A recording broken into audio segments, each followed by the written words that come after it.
Hi hello welcome to Kiran TV news. Pawan Kalyan గారు ఒక ఆసక్తికరమైనటువంటి ట్వీట్ చేశారు నిన్న. దాదాపు 7 ఏళ్ల క్రింద జరిగినటువంటి తిత్లీ తుఫానికి సంబంధించి ఆయన ఆ రోజు అక్కడ ఉన్నటువంటి బాధితుల్ని పరామర్శించడానికి వెళ్ళినప్పుడు కొంతమంది యువతతో మాట్లాడాను. ఉత్తరాంధ్ర వెనుకబాటుతనానికి సంబంధించి ఉత్తరాంధ్ర యువత మనోగతాన్ని ఆయన ఆ రోజు తెలుసుకున్నటువంటి పరిస్థితి కనిపించింది. సో దానికి సంబంధించినటువంటి ఒక ఫోటోను ట్వీట్ చేస్తూ పవన్ కళ్యాణ్ గారు ఏం మాట్లాడారో ఒక్కసారి మీకు వినిపిస్తారు. అయితే జనసేన అధ్యక్షుడు ఉప ముఖ్యమంత్రి పవన్ కళ్యాణ్ గారు ఆదివారం చేసినటువంటి ట్వీట్ సంచలనం రేపుతుంది. ఏపీ యువత 25 ఏళ్ల భవిష్యత్తు కోరుతున్నారని, ఉచిత పథకాలు సంక్షేమ పథకాలు కాదని ఆయన ఎక్స్లో పేర్కొన్నారు. 2018 అక్టోబర్ 12 నాడున పవన్ కళ్యాణ్ ఉత్తరాంధ్ర పర్యటనలో కొందరు యువకులతో భేటీ నిర్వహించారు, చర్చలు జరిపారు. అప్పటి ఫోటో పౌర సరఫరాల శాఖ మంత్రి, జనసేన పిఏసీ చైర్మన్ నాదెళ్ల మనోహర్ గారు తాజాగా పోస్ట్ చేశారు. దానికి పవన్ కళ్యాణ్ గారు ట్యాగ్ చేస్తూ ఏపీలో యువత సంక్షేమ పథకాలు ఉచిత పథకాలు అడగటం లేదు, 25 ఏళ్ల భవిష్యత్తును అడుగుతున్నారు, అందుకే తరచూ వారిని కలుస్తూ వారి కలలను నిజం చేసేందుకు కృషి చేస్తున్నా అని ట్వీట్ చేశారు. ఇది సర్వత్రా ఆసక్తికి దారితీసింది అని చెప్పి ఏబిఎన్ ఆంధ్రజ్యోతిలో వచ్చినటువంటి కథనం. అంటే డెఫినెట్గా ఆంధ్రప్రదేశే కాదు, మిగతా రాష్ట్రాలు కూడా ఎక్కువగా పథకాలు ఆశ చూపించి ప్రభుత్వాలు అధికారంలోకి వస్తున్నాయి. వచ్చినటువంటి తర్వాత ఆ పథకాలు ఇవ్వకపోతే ప్రజలు అడుగుతున్నారో లేదో కానీ ప్రతిపక్ష పాత్ర పోషిస్తున్నటువంటి వ్యక్తులు మాత్రం చాలా బలంగానే వాళ్ళు అడుగుతున్నారు. ఎందుకంటే మీరు ఆ పథకాలు ఇస్తానన్నారు కాబట్టి వాళ్ళు ఓట్లేశారు అని. కానీ ఇప్పుడున్నటువంటి ఆంధ్రప్రదేశ్లో గత ప్రభుత్వం కన్నా ఇప్పుడున్నటువంటి ప్రభుత్వం నాకు తెలిసి బెటర్గా ఇస్తుందా లేదా అయితే నాకు తెలియదు. కానీ గత ప్రభుత్వం అంటే జగన్మోహన్ రెడ్డి గారు ఈ ఉచిత పథకాల మీద జనం మీద రుద్దేసి వాళ్ళను ఒక సోమరిపోతులను చేసేసినటువంటి పరిస్థితి కనిపించింది. వాళ్ళు ఇంట్లోనే కూర్చుని మనం ఇన్ని పథకాలు ఇచ్చేస్తున్నాం కదా, మనకి ఇంకా తిరుగు ఉండదు, ఓట్లు వేసేస్తారు. ప్రతి ఇంటికి దాదాపు సంవత్సరానికి వచ్చేటప్పటికి ఒక 2-3 లక్షల రూపాయలు మనం ప్రభుత్వం నుంచి ఏదో ఒక విధంగా వాళ్ళకి ఇస్తున్నాము, మనకి హ్యాపీగా మనకి తప్ప ఇంకొకరికి వెయ్యరు అని చెప్పి ఒక భ్రమలో అయితే జగన్మోహన్ రెడ్డి గారు బతికారు. నిజంగా జగన్మోహన్ రెడ్డి గారు కనుక మళ్ళీ అధికారంలోకి వచ్చుంటే ఆంధ్రప్రదేశ్ ప్రజల పరిస్థితి దేశమంతా వ్యాపించేదేమో అనిపించింది. ఎందుకంటే చాలామంది ఏమనుకుంటారు, పథకాలు ఇస్తున్నాం కాబట్టి మనకి ఆ పథకాల కోసమే ఇలా ఓట్లు వేస్తున్నారు, వీళ్ళకి ఇంకా వేరే అభివృద్ధి కానీ కంపెనీలు కానీ ఇండస్ట్రీస్ కానీ ఏమీ అవసరం లేదు, జస్ట్ వీళ్ళకి పథకాల పేరు మీద వీళ్ళకి డబ్బులు పడేస్తే చాలు అనేటువంటి మనోగతంలో ఎవరు గవర్నమెంట్లు ఉండేవి. జగన్మోహన్ రెడ్డి గారికి ఓటు వేసి గెలిపిస్తే ఆంధ్రప్రదేశ్ ప్రజలు ఇంకా ఇంతే, వాళ్ళు ఇంకా ఉచిత పథకాలకి ఆశపడి కక్కుర్తి పడుతున్నారు, వీళ్ళకి ఇంక వేరే ఏం అవసరం లేదని ఇక్కడ ప్రభుత్వంతో పాటు మిగతా ప్రభుత్వాలన్నీ కూడా దీన్ని ఇన్స్పిరేషన్గా తీసుకుని అవలంబించేటువంటి పరిస్థితి ఉండేది.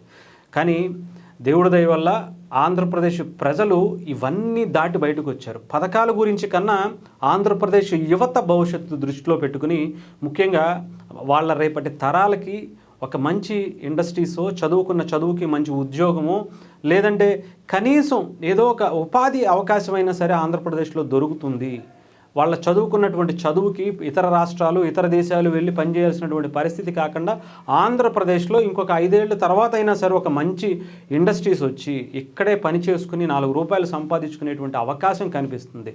రోడ్డు మీదకి వెళ్ళాలంటే భయపడేటువంటి రోడ్లను చూసి భయపడి బాధపడి వాళ్ళ పథకాలని వదిలేసుకుని మరీ డెఫినెట్గా ఇప్పుడు ఉన్నటువంటి కూటమి ప్రభుత్వానికి ఇచ్చారని అనుకోవాలి. పవన్ కళ్యాణ్ గారు చాలా క్లియర్గా చెప్పారు. అంటే విద్య వైద్యం తప్ప ఇంకా ఏది ఉచితంగా ఇవ్వకూడదు అని చెప్పి గతంలో ఆయన చెప్పుకుంటూ వచ్చారు. అలాంటి మేనిఫెస్టోనే గతంలో కూడా చేశారు. ఇప్పుడున్నటువంటి టీడీపీ గవర్నమెంట్తో కూడా మ్యాక్సిమం అలాంటి వాటికే ప్రిఫరెన్స్ ఎక్కువ ఇచ్చుకుంటూ వచ్చారు. కాకపోతే కొన్ని ప్రజలకి ఎందుకంటే అధికారంలోకి రావాలి అంటే ఇలాంటి పథకాలు ఇస్తే తప్ప ప్రజలు ఓటు వేయరేమో అనేటువంటి భ్రమలో జగన్మోహన్ రెడ్డి గారు కూడా తీసుకొచ్చారు. ఇప్పుడు ఉన్నటువంటి గవర్నమెంట్లు కూడా అదే రకమైనటువంటి దాన్ని చూపించే రావాల్సి వస్తున్నటువంటి పరిస్థితి. సో కాకపోతే నిజంగానే చాలామంది ఇక్కడ ఉన్నటువంటి ఆంధ్రప్రదేశ్లో మినిమంలో మినిమం 70% పీపుల్ అందరూ కూడా కాస్తో కూస్తో లోక జ్ఞానం చదువుకుని వాళ్ళ పరిస్థితులు అంటే గవర్నమెంట్కి ఎక్కడి నుంచి డబ్బులు వస్తాయి ఏంటి ఇవన్నీ కొంచెం అవగాహన ఉన్నవాళ్ళు ఎవరైనా కానీ ఉచిత పథకాల మీద ఆధారపడకుండా మాకు రోడ్లు వేస్తున్నారా, మేము బయటికి వెళ్ళి పని చేసుకోవచ్చు, మాకు కరెంట్ ఇస్తున్నారా, మేము ఏదో ఒకటి ఇంట్లోనే ఏదన్నా చిన్నది పెట్టుకుని దాని ద్వారా డబ్బు సంపాదించవచ్చు,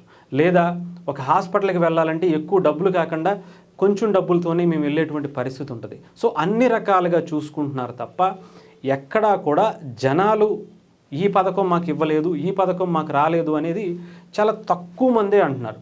ఆ పథకాల మీద ఆధారపడి బతికేటువంటి వ్యక్తులు చాలా తక్కువ మందే ఉంటారు. అది చాలామందికి ఇప్పుడున్నటువంటి ప్రభుత్వం ఇస్తుంది. కాకపోతే ఇంకా ఎక్కువగా ఆశపడే వాళ్ళు చాలామందే ఉన్నారు.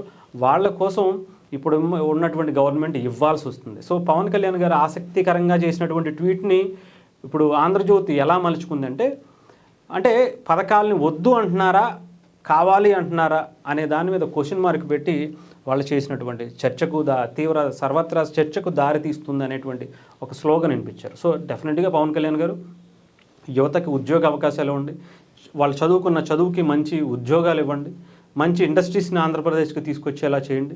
అంతేగాని కెమికల్ ఫ్యాక్టరీలు, పర్యావరణాన్ని, జనాల్ని ఇబ్బంది పెట్టేటువంటి కార్యక్రమాలు అలాంటి కంపెనీలు కాకుండా, ఇప్పుడు లుల్లు లాంటి కంపెనీలు వస్తే ఎక్కడెక్కడ నుంచో ఇతర రాష్ట్రాల నుంచి తీసుకొచ్చి వాళ్ళ ఎంప్లాయీస్ని ఇక్కడ తీసుకొచ్చి ఇక్కడ ఎంప్లాయ్మెంట్ కల్పించడం కాకుండా లోకల్గా ఉండేటువంటి చదువుకున్న వ్యక్తులకి, ఇక్కడ స్థిరపడినటువంటి అనేక మంది తెలుగు వాళ్ళకి అవకాశాలు కల్పించండి అని చెప్పి పవన్ కళ్యాణ్ గారు లేవనెత్తినటువంటి అంశం. సో ఏదేమైనా సరే ఇది ఒక తీవ్ర చర్చగా అయితే దారితీస్తున్నటువంటి పరిస్థితి అయితే ఏమీ లేదు.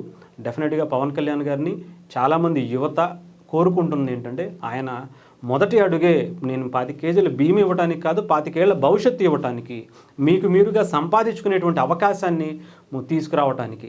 ఎస్పెషల్లీ చంద్రబాబు నాయుడు గారు, పవన్ కళ్యాణ్ గారు వీటి మీదే ఎక్కువగా P4 అని చంద్రబాబు నాయుడు గారు దృష్టిలో పెట్టుకుంది ఏంటంటే, ఎక్కడా కూడా ఈ పథకాల గురించి ఆశపడకుండా మనం గనక వీళ్ళని వాళ్ళ సెల్ఫ్ స్టాండర్డ్గా నిలబడేటువంటి ప్రయత్నం చేస్తే, వాళ్ళు ఈ పథకాల గురించి కాకుండా అనేక మందికి వాళ్ళే ఉపాధి కల్పించేటువంటి పరిస్థితి తీసుకొస్తారనేటువంటిది ఆయన భావన, పవన్ కళ్యాణ్ గారి భావన. సో వీళ్ళిద్దరు కలయిక డెఫినెట్గా ఆంధ్రప్రదేశ్కి ఉపయోగపడుతుందని కోరుకున్నాం.